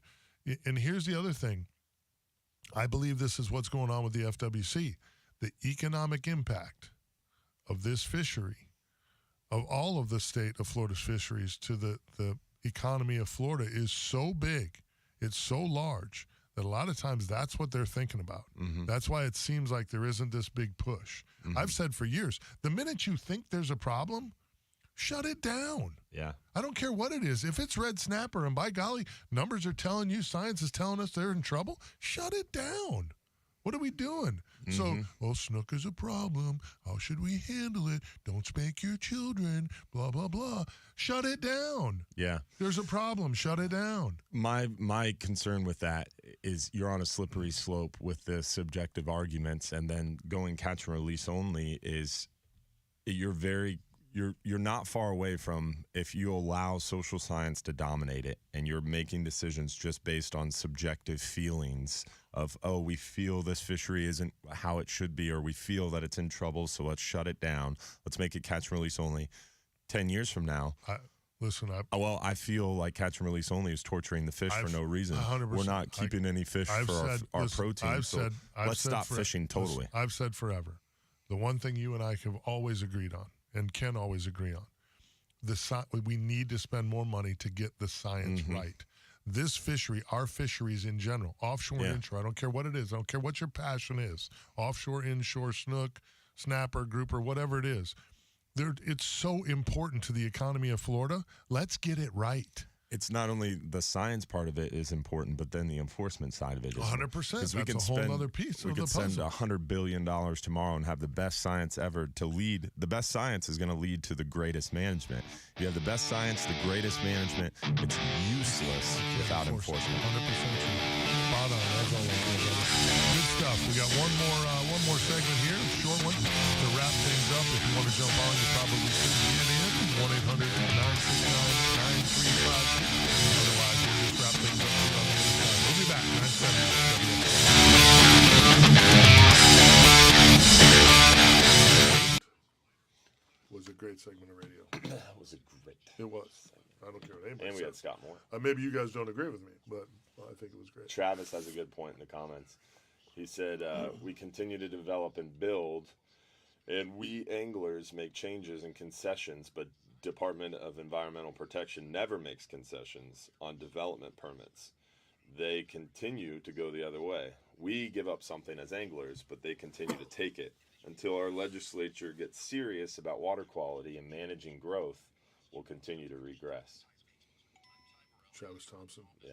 He needs to be a political leader. Yeah, he's awesome. And when you get there, Travis, when you become a political leader, my friend, I will, just because I care about you, I will be the head of your security detail. No problem. All right? I will make sure no one messes with you. Travis is a bad man. I got your back, dog. Have you met Travis yet? Oh, yeah. Yeah, okay. Yeah, he went to Bartow Ford, yeah, right? Yeah, big dog, yeah. Absolutely. Just got done watching you on TV.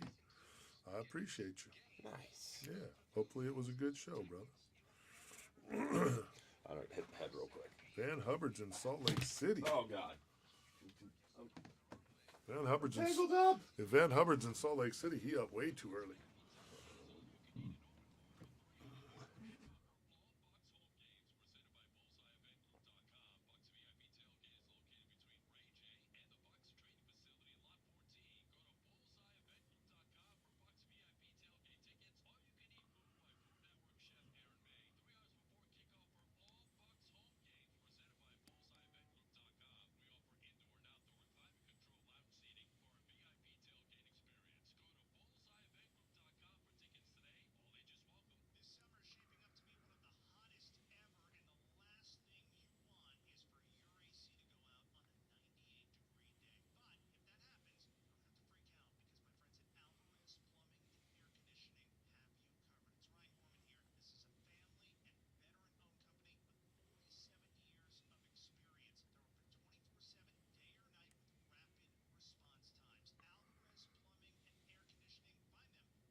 Got up and got tangled in my headphones. Yes, you did.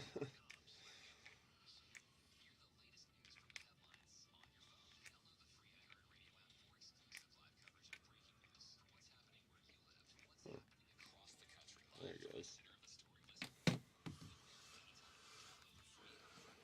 Oh, God.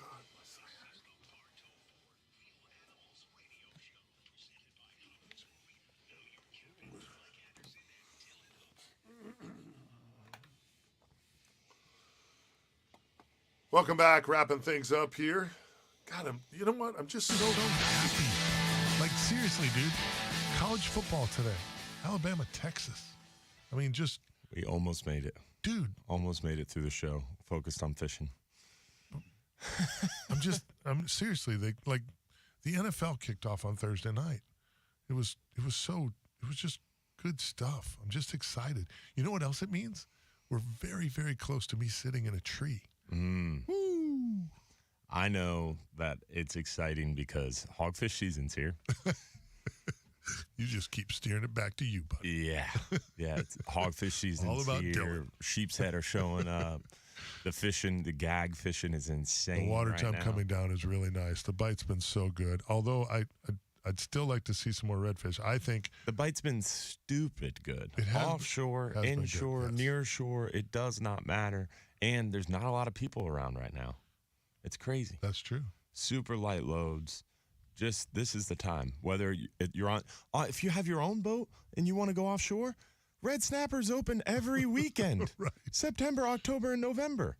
It's crazy. Can you hear the passion in his voice, John Momola? It is He's that so time happy. of year right now. Yeah, it is. It's beautiful. it's Everybody asks, what's the best time of year to go fishing? This is it.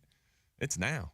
these transition periods, spring and fall. But they are on the move. It's never a bad time. You're right. But the best time of year to go fishing, these transition periods. It's not as hot. It's not as oppressively hot anymore.